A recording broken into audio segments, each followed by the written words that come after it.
Okay, so we're learning about the color wheel today, and you are going to get your own color wheel. You're also going to get a wedge shape like this printed off on regular copy paper, and you're going to create a design. Now, I've created several different designs. It could be a picture of something, an actual picture of something, or it can just be a design. There's several different designs that I did. But there needs to be at least 3 different spaces, okay? Obviously these ones have more than 3 spaces, okay? Because each one of these shapes would be a space, and then the background color would also be a space. Same with the, so this was geometric shapes. With the organic shapes, also, each one of these shapes would be a different space you could color in, including the background. And for this more realistic one of a landscape, the tree would be a space, the grass would be a space, the little river, the sun, and the sky would each be spaces too. This would be a space, the negative space of the peace sign would be a space, and then the actual peace sign itself. I'm just going to use this one for my demonstration because it's very simple and won't take too long to show you.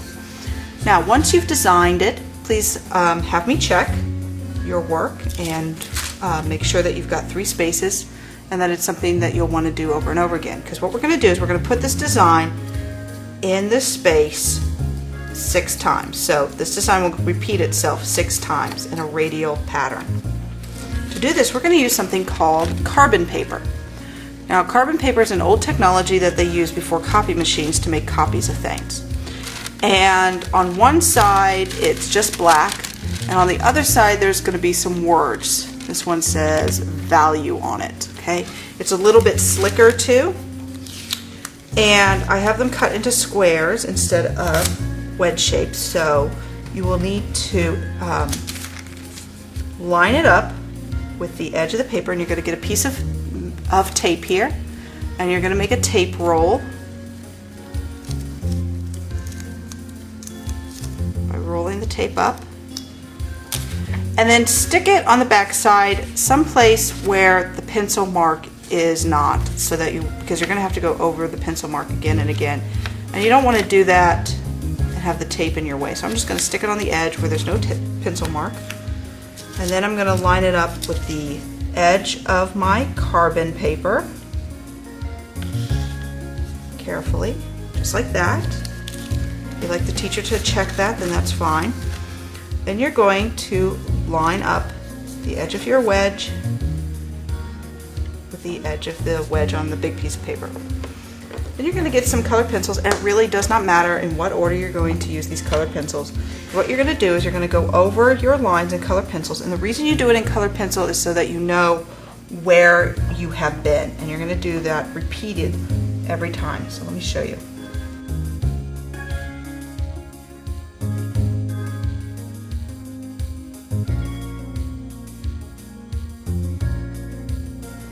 And what's kind of magic about carbon paper is when you lift this up, it gives you that image. So then you're just going to rotate this, and then I'll get a different color. So I use blue for this one. I'll get a different color. Use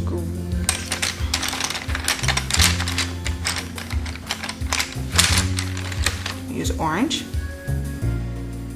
And then that way I just sort of know where I've been.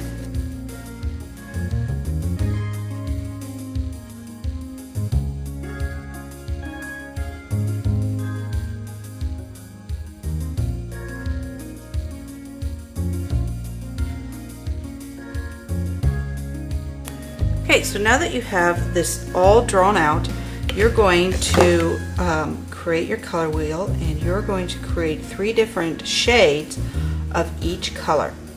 Now, you are going to use white to make it lighter, so let's go ahead and do that. Well, first, I'm going to start with yellow.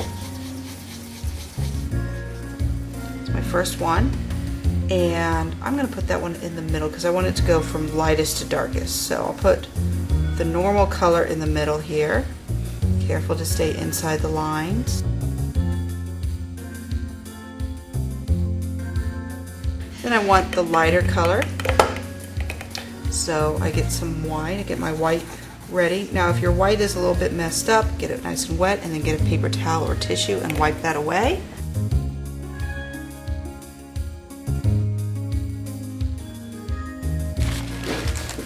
You just get a paper towel, it can just be folded, and you just wipe away any muck that's there.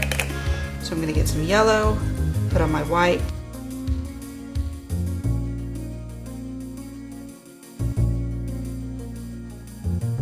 Now to make colors darker, you are not going to use black. Let me show you what happens when we use black. If you use black, especially with yellow, to try to make it darker, what ends up happening is you end up getting this green instead of a mustard color. I'll use this scrap of paper to show you. That looks like a green, yucky color. So don't use black. What we're going to use instead is the opposite color on the color wheel. And that is a good way to make darker colors without using black. And it does a better job too. I'm going to get this all clean.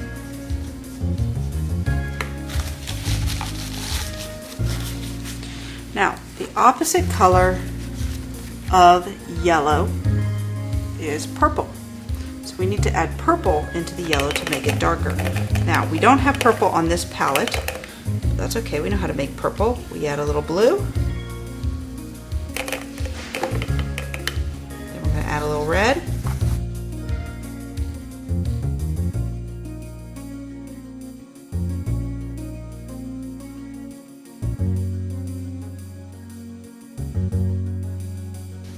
And what we end up with is a nice dark yellow, a mustard color.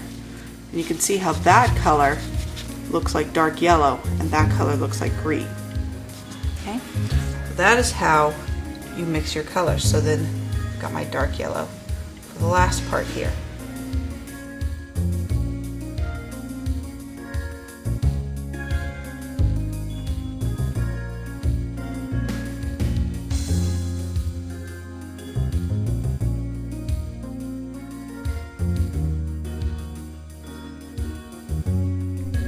So after you're done with the color, get the color wheel, find out what the next one is, which is green. Paint it in. Just normal green color. Then mix it with the white for the light green. And then you're going to find the opposite color by using the color wheel. You can use a pencil as a pivot to figure out which one is the opposite color. In this case it's red, and I just mix it in with the green. And fill it in, paint it in nice and neat. Then next one is blue. Paint in the blue without any mixing. Wash out that white, scrape it away with a paper towel. Get a nice light blue. And then find the opposite of blue, which is orange. Mix in some orange into the blue. And paint a nice dark blue. This looks like a midnight blue now.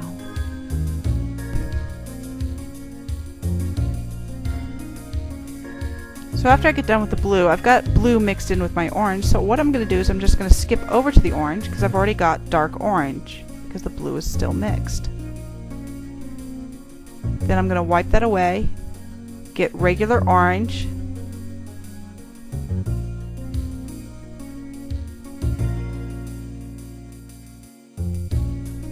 then I'm just going to go ahead and wipe out the white, mix in the orange with the white to make the light orange, and paint it in.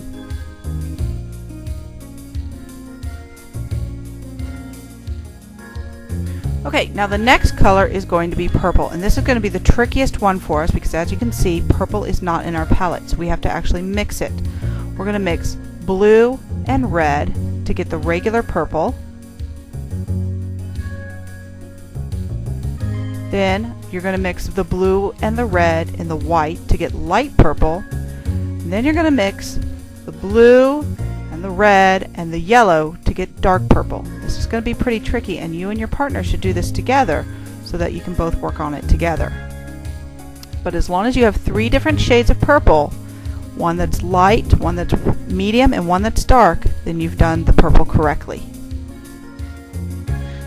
And the next color is red. Now red's kind of fun when you put the red down just like you normally would, but when you mix it with the white, it turns into its own color. It turns into pink.